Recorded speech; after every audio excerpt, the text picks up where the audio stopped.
Okay, now it's time for a biodiversity quiz. You'll see a number of biodiversity quizzes in lectures as we go through this course. What I want you to do is think about and answer the following questions.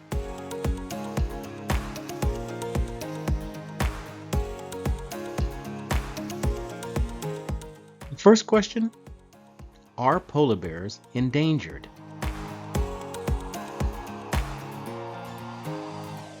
The answer, as surprising as it may be, is no, they are not endangered. The IUCN Polar Bear Specialist Group lists the polar bear as a vulnerable species, citing sea ice loss from climate change as the single biggest threat to their survival. Scientists estimate that there are currently about 23,000 polar bears worldwide. If you wanted to look up the conservation status for polar bears for yourself, it's very easy to do. Simply go to the web page IUCN Red List and look up polar bear, Ursus maritimus. You will notice that there are 9 categories that represent the conservation status. Of those 9 categories, the one highlighted in red, vulnerable, represents the category that polar bears are listed in. The last assessed date was August 27th, 2015. So it's a little out of date. However, that's pretty current for most species.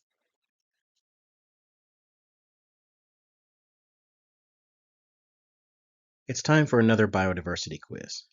The question, are migratory monarch butterflies endangered? The answer, yes. Migratory monarch butterflies, Danaus plexippus, are considered endangered. They are a recent addition to the IUCN Red List of Threatened Species, as they were only added in 2021. So that's pretty new information. Again, if you wanted to look up this information for yourself, simply go to the IUCN Red List webpage and look up migratory monarch butterfly. You will notice of the 9 conservation categories, the one highlighted in red is endangered. And the assessment was completed on December 30th, 2021. Okay, how about another biodiversity quiz question? What region of the United States has the highest number of tree species? The Southeast. Here's a map that documents the areas with the highest number of tree species. We call that species richness, and we'll learn about that in the next lesson. However, if you look, notice that the highest number of tree species is in Florida and Alabama and Georgia, areas with plenty of rain. Notice that as you move west, where the rainfall is less, you have a tendency to have fewer tree species, although there are some spots with a high number of tree species that are outside of the Southeast. There are about 881 tree species in the United States. Most of those fit into 269 genera, with Quercus and Crataegus being the most species-rich tree genera. Don't worry if you don't understand all that I've said. We're going to talk about that in the next lessons. Of those 881 species, an estimated 11 to 16% are threatened with extinction, and the most common cause, invasive and problematic pest species and diseases.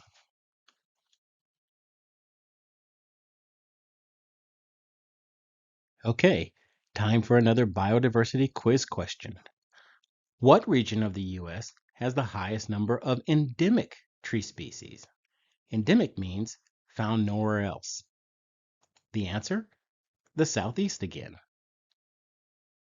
Looking again at a map of the United States, but this time looking at places that have the highest number of endemic tree species, we notice that it overlaps the same places that have the highest number of tree species.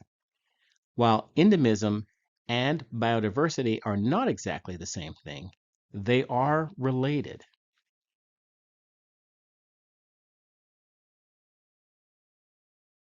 Okay, It's time for another biodiversity quiz. How does the number of tree species in North America compare with the number of tree species in South America? The answer? There are far more species in the tropical forests of South America than there are in North America. And we're going to see that on the next slide. Take a minute and look at this illustration that shows the different number of tree species, or at least the estimated number of tree species, in different parts of the world. Note, in North America, there are an estimated 2,000 or so tree species that are known. In South America, there are an estimated 16,800 tree species. If you compare that to other parts of the world, that makes South America the most speciose tree location in the world. We'll talk later in this course about why we think so many trees occur in tropical areas.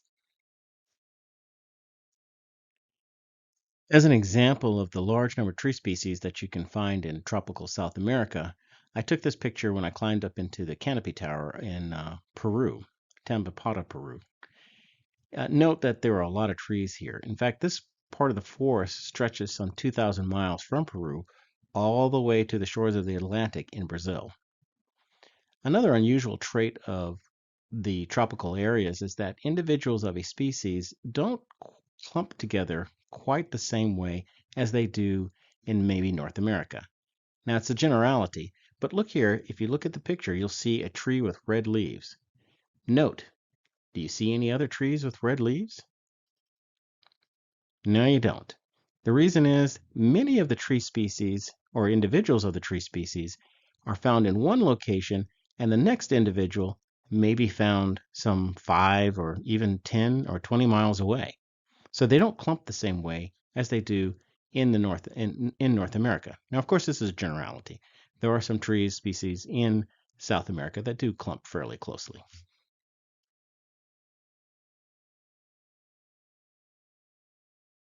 Okay, it's time for another biodiversity quiz. What U.S. state has the highest number of butterfly species? Is it California, Arizona, Florida, or Texas? The answer? Texas. Take a look at this table of the number of species of Lepidoptera by state. Lepidoptera are moths and butterflies. Note that Texas has the highest combined number of lepidopterans in the country, 520, followed by Arizona with 437, New Mexico with 410, Colorado with 351, and California with 324. Now, of course, these do change, but it gives us a relative perspective of which states have the most butterfly species. Let's compare the number of lepidopterans, or butterfly and moth species, that we found in Texas with the number we find at Fincas Las Piedras Biological Station in Peru, one of the locations where I go usually during the summer, but sometimes during the winter, to do tropical biology research. There were an observed number, estimated, of 1,261 species. Of those, 685 species have been documented.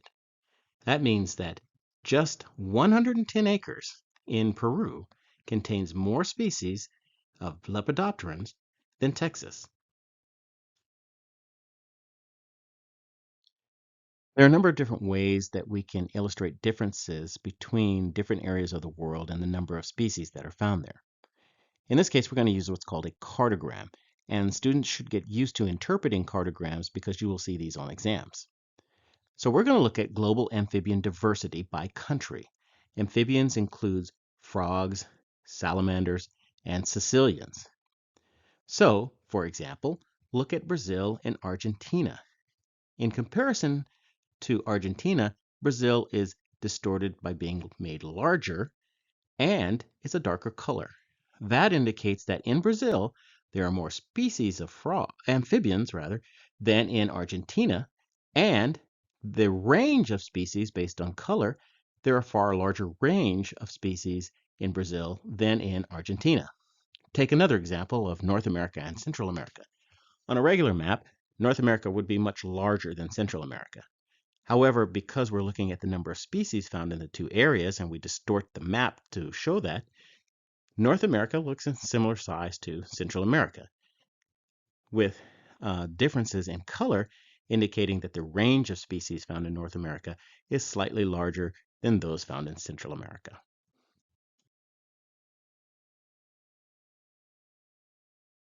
Okay, another biodiversity quiz. What country of the world has the highest number of salamander species? Would it be Brazil, Madagascar, Australia, or the United States? The correct answer is the United States. Take a look at this cartogram that illustrates the differences in the number of species that are found in different countries. If you look at the United States, it's larger than any country in South America, Africa, Europe, or Asia. Not only that, but if you were to compare the two, the United States is larger than the whole region of South America and larger than the whole region of Africa. It is similarly sized when you look at parts of Asia combined with Europe. However, even then, the United States is a darker color, indicating that there are far more salamander species here than in those other regions. Here's another cartogram that indicates the number of frog species found in different areas and countries of the world. If you look at South America, there are far more frog species there than there are in North America. So while North America may have more species of amphibians that are salamanders, South America has far more amphibians that are frogs. Okay, one last cartogram. This time we're looking at differences in different regions and countries of the world and the number of caecilian species that are found there. Caecilians are amphibians that look sort of like earthworms. Notice that South America, countries like Brazil, Ecuador, and Colombia have far more species than anywhere else in the Americas. If you look at North America, you notice that there are no species of caecilians that are found here. Another location you could go to find caecilians is India. The rest of the world is pretty sparsely populated when it comes to the number of caecilian species that are found there. Let me end this lesson by talking about biodiversity gradients.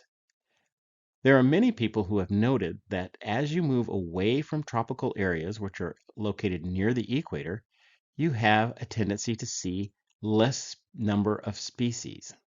So the species diversity is greatest in the tropical areas, and in many cases, far greater. So there are a number of reasons that that might be.